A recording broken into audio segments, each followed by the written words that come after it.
Assembly media point వద్ద YCP నేతలు మాట్లాడుతున్నారు. లైవ్ లో చూద్దాం. లేనిపోని అబద్ధాలను కూడా ఈ రోజు సభలో మాట్లాడించారు. నిజంగా మనమందరం ఇంకో హిందూ సాంప్రదాయంలో ఉన్నటువంటి కుటుంబాల్లో ఉన్నటువంటి వ్యక్తులం. మన ఇంట్లో వ్యక్తి ఎవరైనా చనిపోతే చితి కాలకుండానే కనీసం 3 రోజులైనా సరే పొలిమేర దాటకూడదని చెప్పి చెప్తా ఉంటారు. అలాంటి ఆమెను ఈరోజు ఎట్టి పరిస్థితుల్లో సభకు రావాలని చెప్పి తీసుకొని వచ్చిన వాళ్ళే ఆమె చేతనే నాకు నేనుగా వచ్చాను, నాకు ఎవరు చెప్పలేదని అన్నారు. అఖిలమ్మకు నేను ఒకటే చెప్తున్నాను, అమ్మా మీరు అంత బాధలో ఉన్నప్పుడు నిజంగా మహిళగా, ఎందుకంటే ఎక్కువ మహిళకు చాలా గుండె బరువు ఉంటుంది, ఆ గుండె బరువుతో మీరు వచ్చారనంటే నిజంగా మీ వెనక ఎటువంటి శక్తి మిమ్మల్ని ఏమి చెప్పలేదా అని మిమ్మల్ని నేను అడుగుతా ఉన్నాను.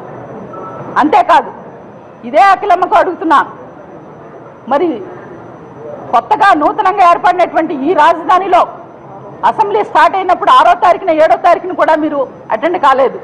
కానీ ఈ రోజే నాకు నేనుగా వచ్చాను అంటే దీని వెనక చంద్రబాబు నాయుడు, లోకేష్ బాబు మిమ్మల్ని బలవంతంగా తీసుకురాలేదా అని చెప్పి నేను మిమ్మల్ని అడుగుతా ఉన్నాను. సరే ఇవన్నీ రాజకీయాలు పక్కన పెడదామనంటే కనీసం ఒక్క క్షణమైనా సరే వారి గురించి మాట్లాడేటప్పుడు వైఎస్ఆర్ కాంగ్రెస్ పార్టీ నుంచి భూమా నాగిరెడ్డి గారు గెలిచారు, జగన్మోహన్ రెడ్డి గారే టికెట్ ఇచ్చారు. గెలిచిన తర్వాత వారు చిట్ట చివరి దశలో ఆయన కేవలం మంత్రి పదవి కోసం ప్రలోభపడి ఆ పార్టీలోకి వెళ్లారన్న విషయాన్ని ఎందుకు ప్రస్తావించలేదు సభలో? అదే చంద్రబాబు నాయుడు గారు చెప్తున్నారు, అలాగే వాళ్ళ కుటుంబ సభ్యులు కూడా చెప్తున్నారు. చిట్ట చివరిగా భూమా నాగిరెడ్డి గారు చంద్రబాబు నాయుడు గారితోనే మాట్లాడారు. ఆ ముందు రాత్రి ఎంపీటీసీ జెడ్పీటీసీలు తీసుకొని వెళ్ళి అక్కడ ఇంతకీ వారి ఇరువురి మధ్యన ఏమి చర్చ జరిగిందో ఎవరికి ఎరుక?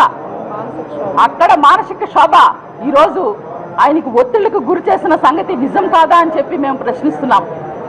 అంతేకాదు ఈరోజు ఇదే చంద్రబాబు నాయుడు గారు అంటున్నారు, భూమా నాగిరెడ్డి గారు ఆ రోజు వైఎస్ఆర్ కాంగ్రెస్ పార్టీలో ఉన్నప్పుడు వారి మీద ఇంత ప్రేమ ఒలకబోస్తున్నారే, ఈరోజు మొసలు కన్నీరు కారుస్తున్నారే, మరి ఆ రోజు ఎందుకు ఆయన మీద రౌడీ షీటరు కేసులు పెట్టారు, ఎస్సీ ఎస్టీ అట్రాసిటీ కేసు పెట్టారు? నిజంగా ఆ రోజు ఒక యుద్ధ వాతావరణాన్ని కర్నూలులో సృష్టించి పోలీసులతో ఆయన్ని అరెస్ట్ చేయించి ఆయన హాస్పిటలైజ్ అవడానికి కారకుడు మీరు కారా అని చెప్పి నేను ఈ సందర్భంగా చంద్రబాబు నాయుడు గారిని ప్రశ్నిస్తున్నాను. ఇలా చేసిందంతా చేసి చిట్ట చివరికి 3 రోజుల్లో మీకు మంత్రి పదవి ఇస్తానని చెప్పి నమ్మబలికి ప్రలోభ పెట్టి వారిని పార్టీలోకి తీసుకొని సంవత్సరం అయిపోయిన తర్వాత మరలా ఈరోజు కర్నూలు ఎమ్మెల్సీ ఎన్నికల్లో ఖచ్చితంగా ఎమ్మెల్సీని గెలిపించుకునే ప్రధాన బాధ్యత మీరు తీసుకోవాలని చెప్పి వారి మీద లేని ఒత్తిడిని కల్పించి ఈరోజు వారి యొక్క చావుకి మీరు కారకులు కారా అని చెప్పి సందర్భంగా మిమ్మల్ని నేను ప్రశ్నిస్తున్నాను.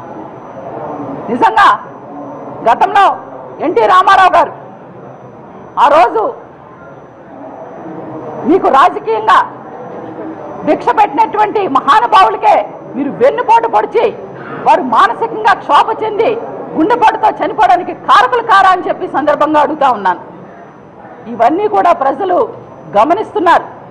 ప్రజలు ఈరోజు మేము సభకు వెళ్ళలేదు కదా, ప్రధాన ప్రతిపక్షం రాలేదు, ఇది చాలా బాధాకరం, విచారకరం అని మాట్లాడుతున్నారే.